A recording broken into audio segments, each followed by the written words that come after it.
नमस्कार, इटिभी नेपालमा तपाईलाई स्वागत छ। कृपया हाम्रो यस च्यानललाई सब्स्क्राइब गरिदिनुहोला। मे 2020 यता लद्दाखमा भारतले दाबी गर्दै आएको 1000 वर्ग किलोमिटर भूमि चीनले कब्जा गरिसकेको छ।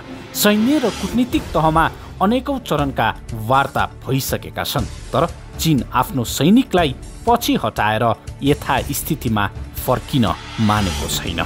भारतको राजनीतिक र सैन्य नेतृत्वले वार्ताद्वारा यो समस्याको हल गर्न आग्रह गरिरहेका छन्, तर चीनले थप सैन्य कारबाही गर्ने धम्की दिइरहेको छ।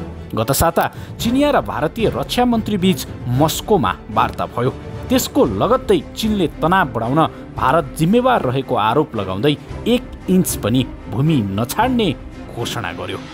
Line of actual control LAC मा चीनले ठूलो संख्यामा सैनिक थुपारेको छ र त्यहाँ बलियो किल्लाबन्दी पनि गरेको छ। सैन्य शक्ति प्रदर्शन गर्न सीमा नजिकैका स्थानहरूमा उसले अनेकौं उत्तेजक सैन्य अभ्यास पनि गरिरहेको छ। त्यसमाथि चीनले गत जुन 15 का दिन 20 भारतीय सैनिकलाई मारिदियो र 76 जनालाई घाइते बनायो। त्यति मात्र होइन, 10 जना अफिसर र सैनिकहरूलाई बन्दी पनि बनायो। सन् 1962 को युद्धपछि पहिलो पटक चीनले त्यस खालको आक्रामकता प्रदर्शन गरेको थियो। विगतमा जब चिनिया सेनाले भारतीय भूभागको कुनै हिस्सामा अतिक्रमण गर्थ्यो, तब भारतीय सेनाले कुनै अर्को क्षेत्रमा चिनिया भूभाग नियन्त्रणमा लिन्थ्यो। त्यसपछि दुवै पक्ष वार्ताको टेबलमा बस्थे र यथास्थितिमा फर्किने सहमति हुन्थ्यो। तर यसपटक 4 महिना बितिसक्यो, तैपनि भारतीय सेनाले कुनै जवाफी कारबाही गर्न सकेको छैन। बरु भारतीय सेनाले आफ्नो नियन्त्रणमा रहेको क्षेत्र चीनले थप नमिचोस् भनेर त्यही शक्ति एकीकृत गर्न सुरु गरेको छ। चीन आफ्नो अवस्थितिबारे यति विश्वस्त भइसकेको छ कि भारतले आफ्नो क्षेत्रमा सैनिक एकत्रित गर्दा पनि उसले त्यसलाई उत्तेजक गतिविधि भन्दै बदला लिने चेतावनी दिइरहेको छ। भारतीय प्रधानमन्त्री नरेन्द्र मोदी पाकिस्तान विरुद्ध युद्ध छेड्ने चेतावनी दिने कुनै पनि मौका छाड्दैनन्, तर चीनले बारम्बार उत्तेजित तुल्याउँदा पनि उनले यो सङ्कटलाई सानो भनिरहेका छन्। चीनको भत्सना गर्दा पनि उनी यति सम्हालिएका छन् कि उसले चीनको नामै लिएका छैनन्। मोदी सरकारले चीन विरुद्ध देखावटी बदला लिने प्रयास गरेको छ। त्यसैका लागि चिनिया एपमाथि प्रतिबन्ध लगाइएको छ। जुलाईमा भारतले टिकटक र विच्याट सहित 59 वटा चिनिया एप्समाथि प्रतिबन्ध लगाएको थियो। गत साता PUBG सहित थप 198 एप्समा प्रतिबन्ध लगाइएको छ। तथापि चीनमाथि अर्थपूर्ण प्रभाव पार्न भन्दा पनि मोदी सरकारले राष्ट्रवादी भिडलाई सन्तुष्ट राख्न यो व्यापारिक टक्कर लिएको हो। चीनको अर्थतन्त्र भारतको भन्दा 6-7 गुणाले ठूलो भइसकेको छ। त्यसमाथि भारत र चीन बीच असमान व्यापार सम्बन्ध छ। चीनसँग भारतको व्यापार घाटा 48 अर्ब डलर पुगिसकेको छ। भारतीय अर्थतन्त्रको चीनमाथिको निर्भरता प्रचारबाजीका भरमा कम गर्न सकिन्न। यसका लागि दीर्घकालीन नीतिमै परिवर्तन आवश्यक छ।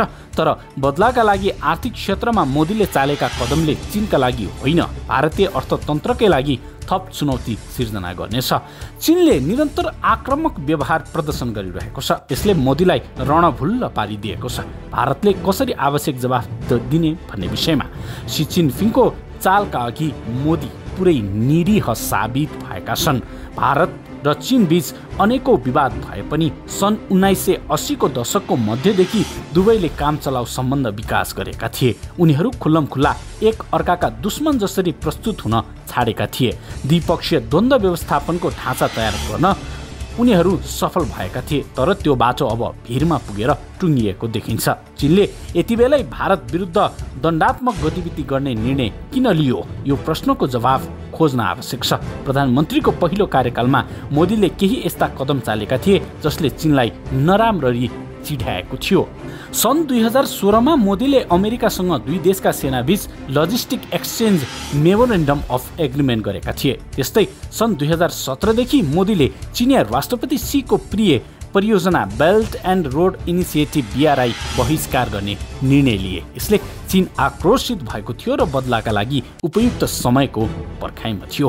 अगस्त 2019 मा मोदीले कश्मीरको आंशिक स्वशासनको अधिकार खोज्ने निर्णय लिए र जम्मू र कश्मीर राज्यलाई टुक्राएर लद्दाखलाई अलग प्रशासनिक इकाइ बनाए। यसले भारतको आगामी योजनाबारे चीनलाई थप चिन्तित तुल्यायो। त्यसमाथि अक्साई चीन कब्जा गर्न आफ्नो ज्यान दिन सक्छु भन्दै संसदमा मोदीका गृहमन्त्री अमित शाह उफ्रिए। सन् 2020 को सुरुवाती महिनामा जब चीन कोभिड-19 सँग जुधिरहेको थियो, मोदी शासनले खुल्लमखुल्ला चीनको आलोचना मात्र गरेन, चीनबाट बाहिरिने व्यवसायहरूलाई भारतमा भित्र्याउने गफ पनि हाँक्यो। मोदीका राष्ट्रवादी समर्थकहरूलाई लक्षित गरेर ती असंवेदनशील अभिव्यक्ति दिएको थियो, तर त्यसले चीनलाई क्रुद्ध तुल्यायो।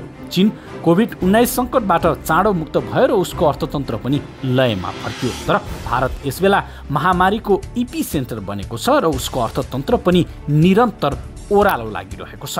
त्यसमाथि दक्षिण एसियाको बदलिदो राजनीति पनि चीनको पक्षमा गएको देखिन्छ। पाकिस्तानसँग चीनको सम्बन्ध जहिल्यै बलियो थियो, जुन मोदीले कश्मीर टुक्राएसँगै झन कसिलो बनेको छ। दक्षिण एसिया राजनीतिक परिवर्तनको क्रमबाट गुजिरहेको छ। नेपालसँग भारतको सम्बन्ध अहिलेसम्मकै तल्लो बिन्दुमा पुगेको छ। बङ्गलादेशकी प्रधानमन्त्री शेख हसिना भारतबाट टाढिँदै र केही वर्ष यता चीनसँग नजिकिँदै गएकी छिन्। श्रीलङ्कामा चीन पक्षधर सरकार निर्वाचित भएको छ। बिस्तारै लोकतान्त्रिकरण हुँदै गएको भुटान समेत भारतसँग सुरक्षित दूरी कायम गर्न प्रयासरत छ। दक्षिण एसियामा भारत कूटनीतिक रूपमा करिब एक्लो बनेको छ। त्यसैले चीनको आक्रामक गतिविधिका अघि भारत कमजोर बनेको छ। अर्कोतिर उदाउँदो चीनका सी जिनपिङ आर्थिक तथा सैन्य शक्तिका बलमा विश्वव्यापी र क्षेत्रीय शक्ति संरचना बदल्न कटिबद्ध छन्। तसर्थ भारतको अर्थतन्त्र समेत कमजोर हुँदा चीनले गम्भीरतापूर्वक लिनुपर्ने गरी मोदीको हातमा केही छैन।